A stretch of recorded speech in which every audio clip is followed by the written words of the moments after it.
Prepárate para adentrarte en uno de los casos más estremecedores y polémicos de toda España. Una historia que a más de una década sigue abierta como una herida que jamás cicatriza.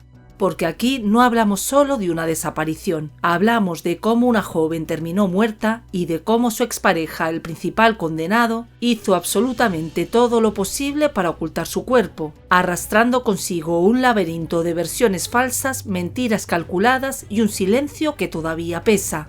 Y lo más indignante es que mientras él disfruta de privilegios dentro de la cárcel con comodidades que muchos en libertad ni siquiera tienen, los cómplices que participaron en aquella noche oscura hoy viven tranquilos, formaron familias y se alejaron del foco público, como si el horror que rodea este caso nunca hubiera pasado. Mientras tanto, la única que no pudo seguir adelante fue Marta. Ella quedó atrás, en un punto congelado en el tiempo, mientras quienes estuvieron involucrados continúan respirando, caminando y rehaciendo sus vidas. Es un contraste brutal, perturbador y profundamente injusto, y por eso esta historia sigue estremeciendo a todo un país. Hola a todos, soy María, bienvenidos a mi canal, bienvenidos a Archivo Criminal. Gracias por estar otro día más conmigo apoyándome y ayudándome. El caso que os traigo hoy sucedió en España. Os invito a que me acompañéis a conocer los detalles de la historia y luego podéis dejar vuestros comentarios sobre el caso. Si el contenido os parece interesante e informativo, os pido que le deis a like, ya que de esta forma me estaríais ayudando. Sin más, comencemos.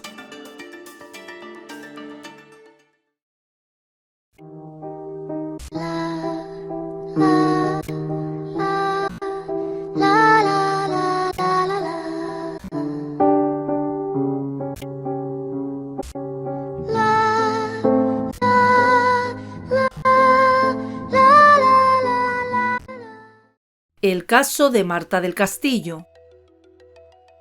Marta del Castillo Casanueva vino al mundo el 19 de julio de 1991 en Sevilla, una ciudad conocida por su vida de barrio y por la cercanía entre sus habitantes.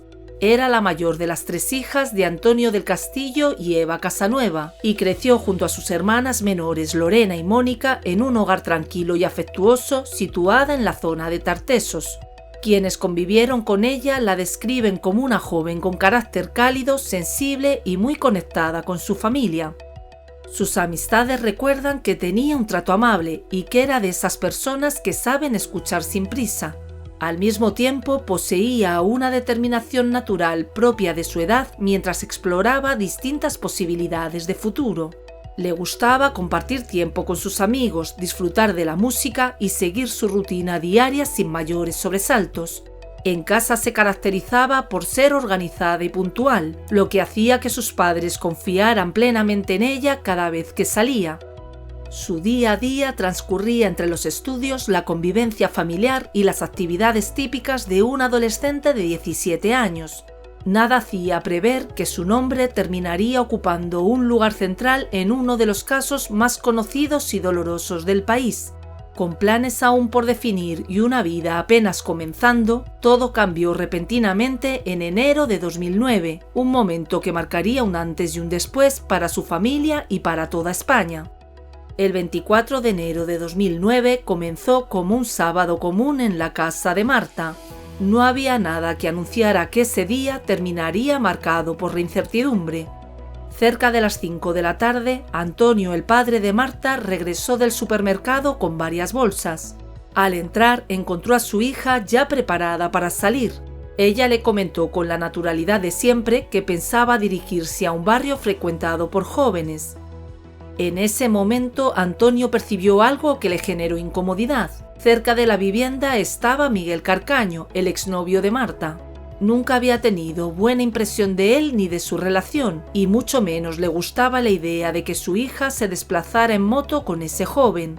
Aún así, no hubo un intercambio tenso ni señales que le hicieran anticipar lo que vendría. Marta se despidió y salió de casa.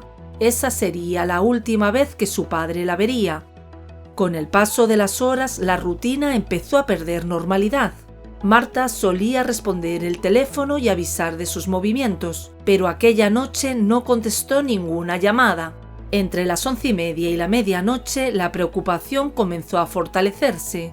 Su madre llevaba tiempo intentando contactarla sin éxito.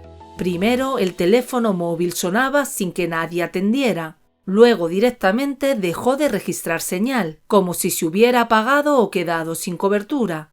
Ese cambio repentino encendió las primeras alarmas en casa. La familia comenzó a buscar respuestas entre los amigos de la joven. Sin embargo, lo que obtenían no aclaraba la situación. Por el contrario, habría nuevas dudas. El primer dato concreto llegó de parte de Ángel, un amigo cercano, quien contó que alrededor de las 8 de la tarde había visto a Marta conversando con Miguel en el puente de Triana. El detalle era relevante, pero insuficiente.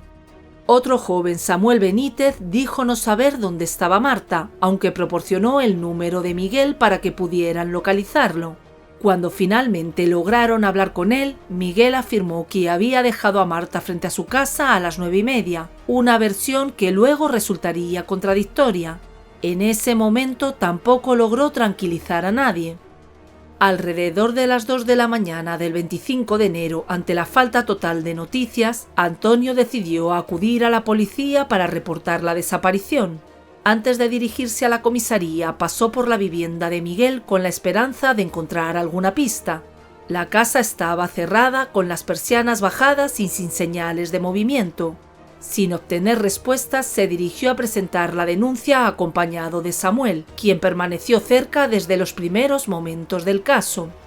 A partir de ese instante comenzó la búsqueda formal de Marta, mientras familiares y amigos recorrían calles, llamaban a conocidos y revisaban cualquier lugar que pudiera ofrecer una pista. La noche, que había empezado como cualquier otra, se transformó en el inicio de un misterio que marcaría para siempre el rumbo de la investigación.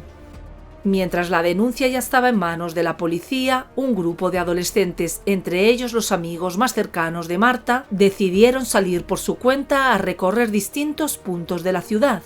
Lo hicieron acompañados por la madre de la mejor amiga de la joven, guiados más por la urgencia que por un plan concreto. Visitaron lugares habituales, hicieron preguntas y trataron de reconstruir cualquier detalle que pudiera orientarlos.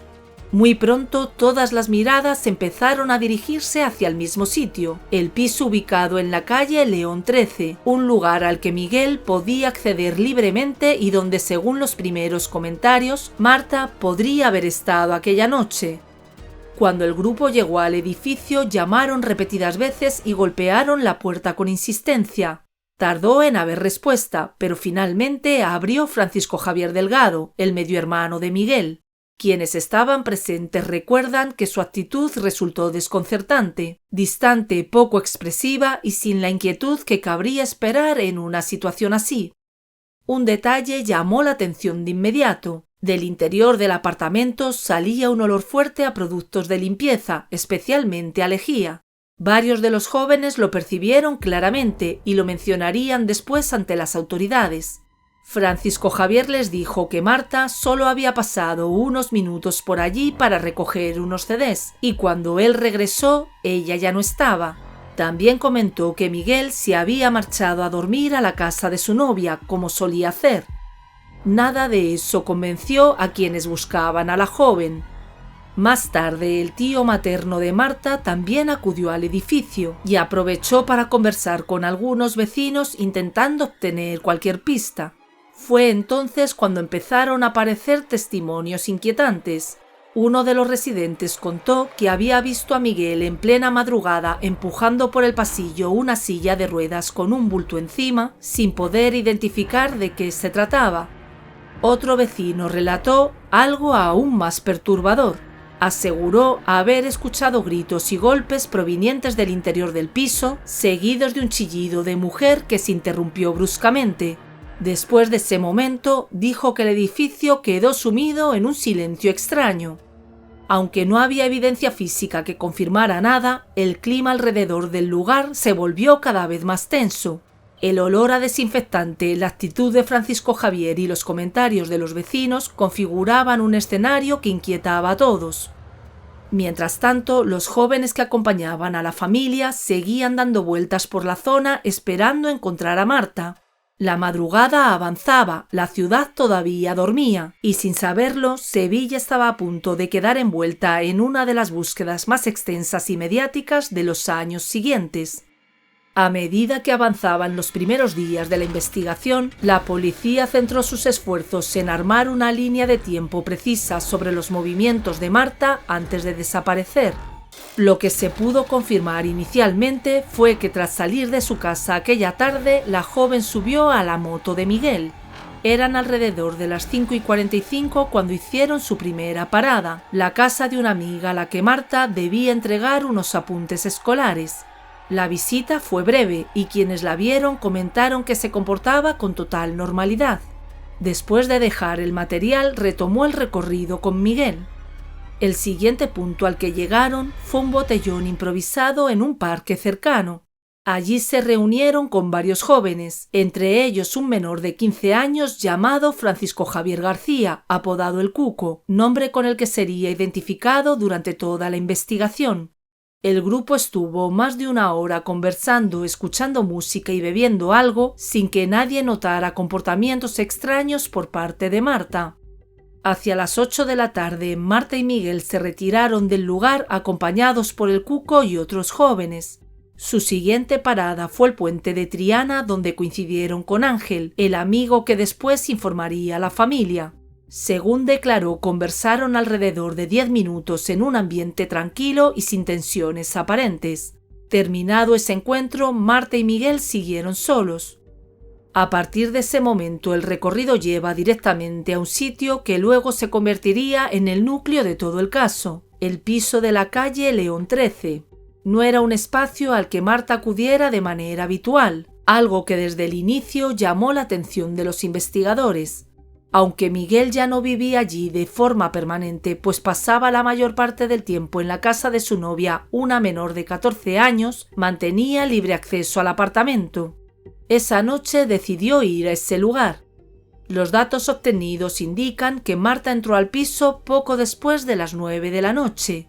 Lo que ocurrió después quedó envuelto en contradicciones y relatos que nunca coincidieron del todo, pero sí existe un punto comprobado con precisión. A las 21:12 el teléfono de Marta dejó de registrar actividad por completo. No hubo más llamadas, mensajes ni señales de cobertura. Ese corte repentino marcó el inicio de un vacío en la reconstrucción de los hechos que jamás pudo aclararse totalmente. En los días que siguieron a la desaparición, Sevilla se volcó por completo en la búsqueda de Marta. La ciudad comenzó a llenarse de carteles con su fotografía, se organizaron caminatas, vigilias y distintas iniciativas impulsadas tanto por familiares como por vecinos y voluntarios. Las autoridades dispusieron numerosos recursos, unidades caninas, helicópteros, drones y equipos especializados capaces de desplazarse por terrenos complicados. Paralelamente, grupos de ciudadanos recorrían descampados, parques, carreteras y zonas cercanas al río, tratando de abarcar cualquier sitio que pudiera aportar una pista. Mientras crecía la movilización social y los medios informaban cada novedad, surgió un detalle que con el paso del tiempo generó inquietud. Entre la multitud de personas que se unieron a las labores de búsqueda se encontraban también Samuel Benítez y El Cuco, dos jóvenes que más adelante serían señalados en distintas fases de la investigación. Ambos participaron activamente en los rastreos, mezclándose entre los voluntarios y caminando junto a la familia, observando desde la distancia cómo avanzaban los operativos oficiales. Con el paso de los días y ante la ausencia de avances concretos, las sospechas comenzaron a concentrarse en Miguel Carcaño. La presión social aumentaba y la policía decidió intervenir su línea telefónica para obtener información que ayudara a aclarar los hechos. Esta medida resultó clave. En una conversación registrada entre Miguel y su hermano Francisco Javier, este último le aconsejaba mantenerse en silencio y le aseguraba que la policía no sospechaba de él. Esa llamada fue suficiente para que los investigadores concluyeran que era necesario detener a Miguel e interrogarlo formalmente. Durante su declaración, Miguel terminó admitiendo su implicación, pero lejos de aportar claridad, abrió un camino lleno de contradicciones. Lo que parecía ser una confesión decisiva se transformó en la primera de varias versiones que nunca lograron coincidir entre sí. Su relato inicial señalaba que había tenido una discusión con Marta dentro del piso de León 13 y que durante ese conflicto la golpeó con un cenicero en la cabeza. Según dijo, creyó que ella había muerto en ese instante. Afirmó que después contactó a Samuel Benítez y al Cuco para pedir ayuda y que entre los tres envolvieron el cuerpo, lo colocaron en una silla de ruedas que había pertenecido a la madre fallecida de Miguel y lo trasladaron hasta el vehículo de la madre del Cuco. En esa versión aseguraba que finalmente arrojaron el cuerpo al río Guadalquivir. Esta declaración activó un operativo de búsqueda exhaustivo en el río, donde equipos especializados rastrearon el cauce durante varios días utilizando barcos y buzos entrenados. Pese a la magnitud del operativo, no se halló ningún indicio. Tiempo más tarde, Miguel volvió a cambiar su historia. En ese nuevo relato afirmó que él y el Cuco habían sometido sexualmente a Marta y que después del ataque el Cuco la estranguló con un cable. Aunque la policía no encontró elementos que respaldaran esta versión, su impacto fue considerable. Durante la inspección del piso de León 13, la policía encontró rastros genéticos de Marta en distintos puntos, en una colcha, en la cama, en la silla y la mesa del ordenador. También se localizó un cable con ADN de Miguel y de su hermano. Aunque estas evidencias confirmaban que había ocurrido un hecho violento en el lugar, no permitían reconstruir con precisión lo sucedido. Presionado por las incoherencias de sus propios testimonios, Miguel regresó a la primera versión, insistiendo en que el golpe con el cenicero había provocado la muerte de Marta. Sin embargo, esta vez intentó deslindarse del destino del cuerpo, señalando que Samuel y el Cuco fueron quienes se encargaron de hacerlo desaparecer. Lejos de aclarar el caso, cada nueva declaración de Miguel lo hacía más confuso. Sus versiones nunca coincidían entre sí y desplazaban continuamente las líneas de investigación, lo que no solo dificultaba el trabajo policial, sino que dejaba claro que él manipulaba el relato sin ofrecer una respuesta verdadera. Mientras Miguel modificaba su relato una y otra vez, los otros jóvenes mencionados en su primera confesión también comenzaron a distanciarse de él. Samuel Benítez y el Cuco, quienes inicialmente habían confirmado algunos puntos del primer testimonio de Miguel, optaron por retractarse por completo. Ambos sostuvieron que sus declaraciones se debieron a presión policial y afirmaron no tener vínculo alguno con los hechos. A partir de ese momento, cada uno presentó su propia coartada. En el caso de Samuel, aseguró que esa noche estuvo con su novia y un grupo de amigos. Declaró que cenaron en una hamburguesería hasta aproximadamente las 10 de la noche. Después añadió que pasó alrededor de 1 hora y media solo, periodo en el que su novia se estaba cambiando de ropa. Según su versión, se reencontraron alrededor de las 11:30. Tanto la joven como los amigos que los acompañaban confirmaron esta secuencia de horarios ante la policía. El Cuco, por su parte, presentó otra reconstrucción de su noche. Relató que había estado en 2 botellones distintos. Explicó que dejó el primero alrededor de las 8 y que a las 9 ya se encontraba en el segundo. Sin embargo, varios testigos dijeron no haberlo visto ahí hasta después de las 10, lo que dejaba un intervalo sin explicación. Algunos jóvenes declararon además que les llamó la atención que apareciera vestido de forma distinta en cada uno de esos lugares, algo que también despertó dudas. Para apoyar su versión, presentó un billete de autobús con registro electromagnético que supuestamente demostraba que él había utilizado el transporte público en cierto horario. Los especialistas, no obstante, señalaron que ese tipo de billete no permitía asegurar que fuera él quien lo había usado, ya que cualquier otra persona podía haberlo pasado por la máquina en ese momento. Con el avance del caso, las investigaciones desembocaron en varios procesos judiciales que dieron forma a un panorama complejo y para la familia de Marta profundamente frustrante. Debido a que el Cuco era menor de edad cuando ocurrieron los hechos, su situación se trató en un procedimiento independiente del que enfrentaron los adultos implicados. En marzo de 2011, el tribunal encargado del caso del Cuco concluyó que no existían elementos suficientes para condenarlo por asesinato ni por agresión sexual. Finalmente se le impuso una pena de 3 años en un centro de menores únicamente por encubrimiento. Cumplió 2 años y quedó en libertad en marzo de 2013. Mientras tanto, Samuel Benítez y Francisco Javier Delgado llegaron al proceso sin medida de prisión preventiva. A ellos se sumó también una mujer llamada María García, pareja de Francisco Javier. Los 3 fueron finalmente absueltos, lo que provocó un profundo malestar en la opinión pública y especialmente en la familia de Marta, que siempre sostuvo que esas personas poseían información que nunca revelaron. Por otro lado, Miguel Carcaño fue el único condenado por la muerte de Marta. Aunque en un inicio la Fiscalía llegó a solicitar un total de 52 años de prisión, la sentencia definitiva se situó en 20 años, pena que posteriormente se amplió a 21 años y 8 meses. No obstante, la ausencia del cuerpo mantuvo la sensación de que el proceso judicial había quedado incompleto. Para la familia no había manera de considerar justicia plena sin conocer el paradero de Marta. Con la mayoría de los implicados libres y solo Miguel cumpliendo condena, quedó instalada una percepción amarga. La verdad seguía fragmentada, las responsabilidades no estaban del todo claras y la pregunta más importante continuaba sin respuesta. Cuando el panorama judicial parecía haberse estabilizado, Miguel Carcaño introdujo un giro inesperado al presentar otra versión de lo ocurrido, esta vez señalando directamente a su hermano Francisco Javier como responsable de la muerte de Marta. Según este nuevo relato, aquella noche no habría existido ninguna discusión con la joven, sino un conflicto entre los 2 hermanos en el interior del piso.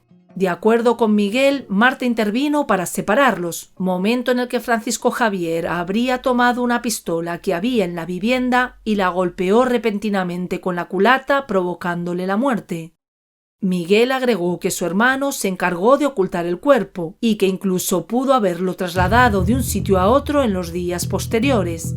Esta declaración, sin embargo, fue considerada poco fiable por el juez, ya que no coincidía con ninguna de las versiones anteriores del propio Miguel ni con la evidencia física ya analizada en la investigación.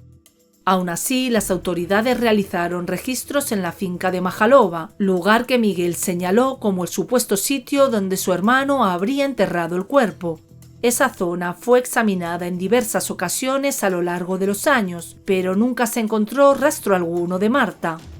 Mientras surgían estas nuevas declaraciones, también aparecieron rumores que solo aumentaban la incertidumbre de la familia. Entre ellos, la posibilidad de que el cuerpo hubiese sido incinerado de manera clandestina, considerando que el padre de la novia de Miguel trabajaba en una funeraria. Además, la propia novia llegó a decir que Miguel le había contado que había enterrado a Marta cerca de su domicilio. Todas estas afirmaciones derivaron en nuevas búsquedas, pero ninguna aportó resultados. Una década después de la desaparición, en 2019, el caso volvió a ocupar los titulares cuando salieron a la luz grabaciones del Cuco junto a su madre y su abogado. En esos audios reconocían que habían mentido sobre la hora a la que él regresó a casa la noche de los hechos.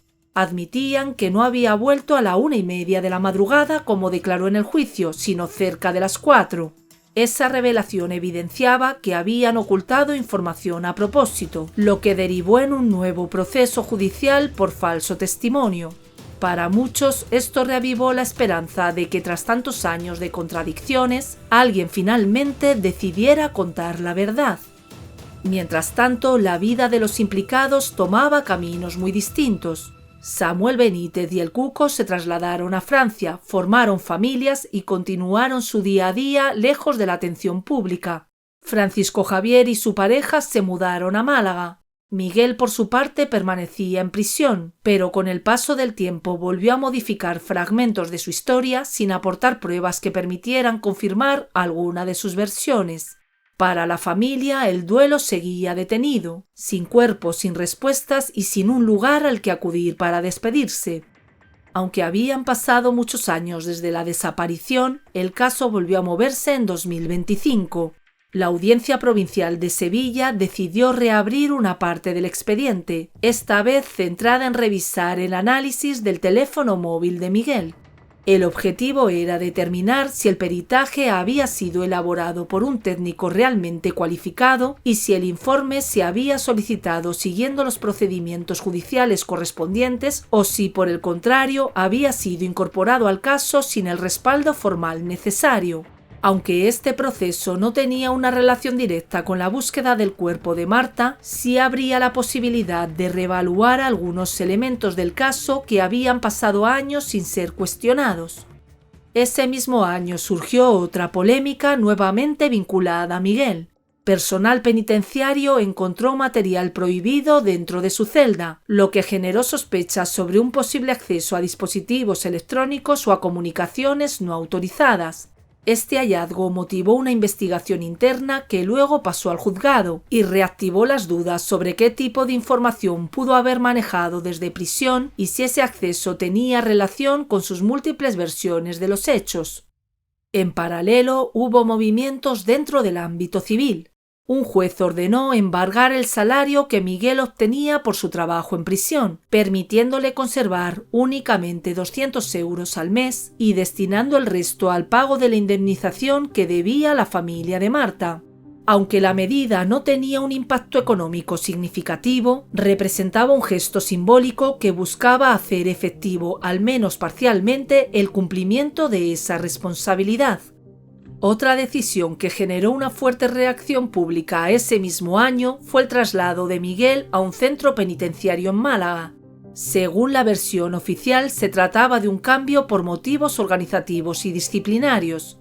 Sin embargo, distintos medios señalaron que la prisión contaba con instalaciones más completas que otros centros, incluyendo áreas deportivas, gimnasio y una piscina climatizada. Para la familia de Marta y para gran parte de la sociedad, la noticia resultó ofensiva, pues consideraban que un condenado por un crimen tan grave no debería cumplir su pena en condiciones percibidas como más favorables. Aunque Instituciones Penitenciarias insistió en que no se trataba de un privilegio, la polémica quedó instalada. Mientras los años pasan, Miguel Carcaño ha convertido sus declaraciones en un espectáculo macabro. Versión tras versión, contradicción tras contradicción, como si jugara con la verdad y con el sufrimiento de toda una familia. Y lo más indignante es que, pese a su historial de mentiras, cumple condena en una prisión con comodidades que muchos ciudadanos ni siquiera tienen en libertad. Gimnasio, áreas recreativas, casi un pequeño oasis para alguien que jamás ha demostrado una pizca de humanidad. Y mientras él disfruta de esas ventajas, sus antiguos compañeros de aquella noche, los mismos que se movieron entre sombras, silencios y coartadas, hoy llevan vidas tranquilas, formaron familias y caminan por la calle como si nada hubiese pasado. Del otro lado está la realidad más cruel: Marta ya no existe. Su familia sigue atrapada en un dolor interminable, sin un cuerpo al que llorar, sin una verdad completa, y viendo cómo quienes participaron en su tragedia continúan respirando, amando, sonriendo y viviendo. Esa desigualdad brutal, casi obscena, es el recordatorio de que la justicia no siempre llega, y cuando lo hace, llega incompleta. Gracias por acompañarme en este relato. Prometo volver a activar el canal para traeros más vídeos. Y ahora contadme en los comentarios desde dónde me estáis viendo. Antes de iros, os pido que dejéis un me gusta y, si este contenido es de vuestro interés, suscribiros si aún no lo estáis y activar la campanita para seguir los contenidos que voy subiendo al canal. ¡Saludos!